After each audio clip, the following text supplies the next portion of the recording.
कसे आहात विद्यार्थी मित्रांनो, कसा चालू आहे अभ्यास? तर युनिव्हर्सल कोचिंग इन्स्टिट्यूटच्या डिजिटल प्लॅटफॉर्ममध्ये आपलं सर्वांचं मनापासून स्वागत आहे. तर मित्रांनो, जे आपण स्वाध्याय मालिका चालू केलेली आहे, तर त्या स्वाध्याय मालिकेतील स्वाध्याय क्रमांक 2.2 आज आपण घेणार आहोत. तर चला चालू करूया. बघा, मागील स्वाध्यायामध्ये आपण अपरिमेय संख्या वर ज्या क्रिया आहेत आणि लहान मोठी संख्या कशी ओळखायची ते आपण शिकलेलो आहात. तर या प्रकरणामध्ये आपण त्यांची बेरीज, वजाबाकी, गुणाकार, भागाकार कशा पद्धतीने करायचे तर ते आपण पाहणार आहोत. तर चला बघूया. बघा, येथे काय आहे, 1/2 अधिक 2/3 अधिक 3/4 कंस पूर्ण वजा 23 भागिले 12. आता आपल्याला काय करायचं आहे की या संख्येची बेरीज करायची आहे. आधी कंस सोडवून घ्यायचा आहे. मग कंस सोडवून घेत असताना आपल्याला काय करावं लागतं की छेदस्थानचे अंक बघायचे. तिन्ही छेदस्थानचे अंक वेगवेगळे आहेत, म्हणजे आपल्याला छेदस्थान समान करावं लागेल. म्हणजेच आपल्याला त्याचा काढावा लागेल लसावी. 2 आणि 3 आणि 4 यांचा लसावी किती येतो, तर तो कसा काढतो आपण? 4चा पाडा म्हणतो. 4 × 4 4 × 2 8 4 × 12. मग आपण बघतो की 3च्या पाड्यात 8 आहे का? नाही, 3च्या पाड्यात 12 आहे. म्हणजे 12 लसावी असू शकतो आणि 2च्या पाड्यात पण 12 आहे. म्हणजे याचा लसावी किती आला? याचा लसावी आला 12. ठीक आहे, म्हणजे छेदस्थानी किती येईल? 12. बरोबर. मग छेदस्थानी 12 येण्यासाठी ह्या 2ला कितीने गुणावं लागेल? ह्या 2ला गुणावं लागेल 6ने. मग ह्याला 6ने गुणले तर वरती पण कितीने गुणायचे? 6ने. बघा, छेदस्थानी 12 येण्यासाठी 3ला कितीने गुणावे लागेल? 3ला 4ने गुणावे लागेल. म्हणजे 2ला पण 4ने गुणूया आपण. आणि 3/4 छेदस्थानी 12 येण्यासाठी 4ला कितीने गुणावे लागेल? 3ने. म्हणजे वरती पण 3ने गुणायचे असते. बरोबर. वजा 23/12. मग आता आपण बेरीज करूया. 6 अधिक 4 × 2 8 अधिक 3 × 9 भागिले किती येईल? 6 × 2 12 6 × 2 12 4 × 12 4 × 12. म्हणजे सगळ्याचा छेद काय आलेला आहे? 12 वजा 23/12. आता मला बेरीज करून सांगा. 6 आणि 8 किती? 6 आणि 8 14. 14 आणि 9 किती? 14 आणि 9 23. 23/12. म्हणजेच काय येईल? 23/12 वजा 23/12. त्याच संख्येतून 30 संख्या वजा केल्यावर उत्तर काय येतं? तर उत्तर येतं 0. पर्याय क्रमांक 2 आपल्या प्रश्नाचे उत्तर असेल. बघा, अशा एकदम सहज सोप्या पद्धतीने प्रश्न सुटतात. फक्त तुम्हाला बेसिक काही गोष्टीचं नॉलेज पाहिजे. आता या प्रश्नाचे उत्तर कसं काढायचे? आधी कंस सोडून घेऊया आपण. येथे काय आहे बघा, वजा 51/85 अधिक कंसात काय आहे? वजा 102 भागिले 85 कंस पूर्ण. आणि इकडे काय? भागिले 25. छेदस्थानी काय आहे? 125. बरोबर. अशी ही मांडणी दिलेली आहे. मग मी काय म्हणतोय की हे वजा आणि हे अधिक. मग काय होतं? अधिक आणि वजा असल्यावर तर वजाबाकीच होते. छेद काय आहे? समान. म्हणजे छेद आपण एकाच ठिकाणी लिहूया. वरती काय आलं? वजा 51 आणि अधिक वजा वजा म्हणजे काय आलं? वजा. ठीक आहे, वजा 102. आता हे भागिले आहे, त्याचं उलटून काय होईल? गुणिले. आणि 125 वरती येईल. वजा 125 भागिले काय येईल? 25. बरोबर. आता बेरीज करूया. 102 आणि 51. 102 आणि 51ची बेरीज किती आली? 153. वजा 153 भागिले 85 गुणिले वजा 125 भागिले 25. बरोबर. आता हे सोडवायचं आहे. आता गुणाकार बघा. आता मला सांगा की 85 आणि 153 कशाच्या पाड्यात आहे? 17च्या. 17 × 5 = 85. 17 × 9 = 53. हे कुणाच्या पाड्यात आहे? 5च्या. 25च्या. 25 × 1 = 25. 25 × 5 = 1,600. 5ला 5 गेले आणि इथं काय आलं? वजा 9 गुणिले कंसात वजा 1. वजा वजाचा गुणाकार काय असतो? अधिक असतो. आणि याचं उत्तर येईल 9. पर्याय क्रमांक 3 आपल्या प्रश्नाचे उत्तर येईल. पुढील प्रश्न बघूया आपण. बघा, 4/7 आहे तसं लिहूया आपण. अधिक आणि वजा काय येतं? वजा 11/7 कंस पूर्ण गुणिले काय आलं? वजा 7. मग आता आपण हे सोडवूया. बघा, 11तून 4 गेलं, किती आलं? 7. आणि मोठ्या संख्येचं चिन्ह म्हणजेच ते वजा 7/7 गुणिले वजा 7.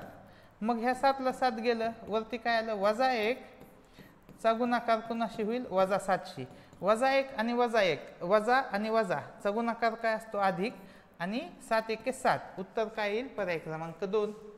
बघा खूप सोपे प्रश्न आहेत. स्कॉलरशिपला अशाच पद्धतीचे प्रश्न विचारतात, ते आपल्याला सोडवायला यावे लागतात. आता पुढील प्रश्न बघूया. 40/13 या परिमेय संख्या मागील पूर्णांक येण्यासाठी तिच्यातून पुढीलपैकी कोणती संख्या कमी करावी. आता बघा पूर्णांक येण्यासाठी 13 ने त्या संख्येला भाग गेला पाहिजे. मग 13 ने 40 ला जर भाग दिला तर किती येतं बघा 13 39 म्हणजे 1 ही संख्या 40 ही संख्या 1 ने मोठी. जर 13 ने पूर्ण भाग जाण्यासाठी 13 ने पूर्ण भाग कुणाला जातो 39 ला, पण ही संख्या किती आहे 40 आहे म्हणजे 1 ने मोठी संख्या आहे. म्हणजेच आपलं उत्तर काय आलं 1/13. ठीक आहे, खूप सोपं आहे, असं एकदम सहज उत्तर येतं याचं. पुढील प्रश्न बघूया आपण. आता आपल्याला काय शोधायचं आहे सर्वात लहान परिमेय संख्या शोधायची आहे. मग ती कशी शोधायची मग बघूया आपण. 0/3 वजा 7/4 वजा 5/3 आणि वजा 3/5. आता मला सांगा वजा वजा आहे, वजाला वजा कॅन्सल होईल आणि इथं काय होईल अधिक हे चिन्ह येईल. ठीक आहे, अधिक 3/5 हे ते 0/3 म्हणजेच किती येईल 0. मग मला सांगा 0 आणि 3/5 ह्या कशा संख्या आहेत.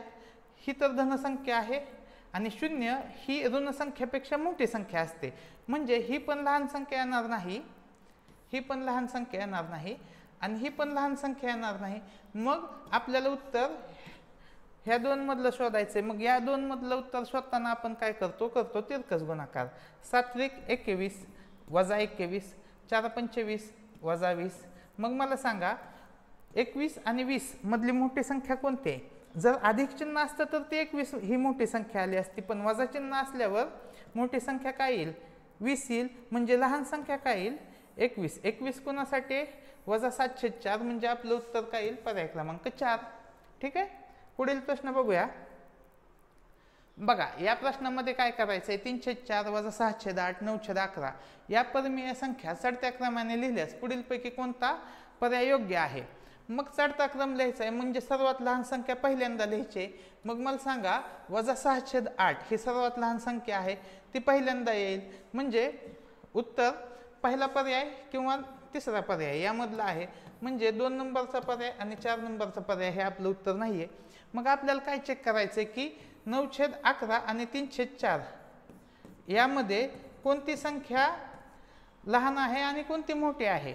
ठीक आहे, लहान संख्या 2 नंबरला येणार, मोठी संख्या एकदम शेवटी येणार. मग तिरकस गुणाकार करून बघूया. 9 चौक 36 11 त्रिक 33. मग कोणती संख्या मोठी आहे 9/11 ही संख्या मोठी आहे, त्याच्यामुळे ही शेवटी येणार, म्हणून उत्तर येणार पर्याय क्रमांक 3. पुढील प्रश्न बघूया आपण. बघा 22/3 या परिमेय संख्येच्या लगतचा मोठा पूर्णांक येण्यासाठी त्यात पुढीलपैकी कोणत्या संख्या मिळवावी. मग आता आपण 22 ला 3 ने भागूया. किती आलं इथं आलं 21. शिल्लक किती राहिलं 1. इथं भाग किती गेला 7चा म्हणजे 1 शिल्लक राहिलं. आता 3 मध्ये 1 मध्ये किती मिसळावं म्हणजे त्याला 3 ने भाग जाईल, तर 2 ही संख्या मिसळावं लागेल. 1 मध्ये 2 मिसळलं तर त्याला 3 ने भाग जातो. म्हणजे 2 मिसळायचं आहे 1 मध्ये, म्हणजेच काय 2/3 मिसळायचं आहे. उत्तर येईल पर्याय क्रमांक 1. पुढील प्रश्न बघूया आपण. प्रश्न क्रमांक 8. 3/6 वजा 4/ वजा 9 11/ वजा 5 वजा 9/3 या परिमेय संख्यांपैकी कोणती संख्या पूर्णांक आहे. आता पूर्णांक संख्या कशी शोधतो आपण 0 1 2 3 वजा 1 वजा 2 वजा 3 ह्या पूर्णांक संख्या आहेत. म्हणजे वजा असलेल्या पण संख्या पूर्णांक असतात, फक्त त्या पॉईंटमध्ये उत्तर आलं नाही पाहिजे. मग पहिली संख्या घेऊ 3/6. 6 ला पूर्ण भाग जातो का 3 ला पूर्ण भाग जातो का 6 ने नाही जात, ही येणार नाही.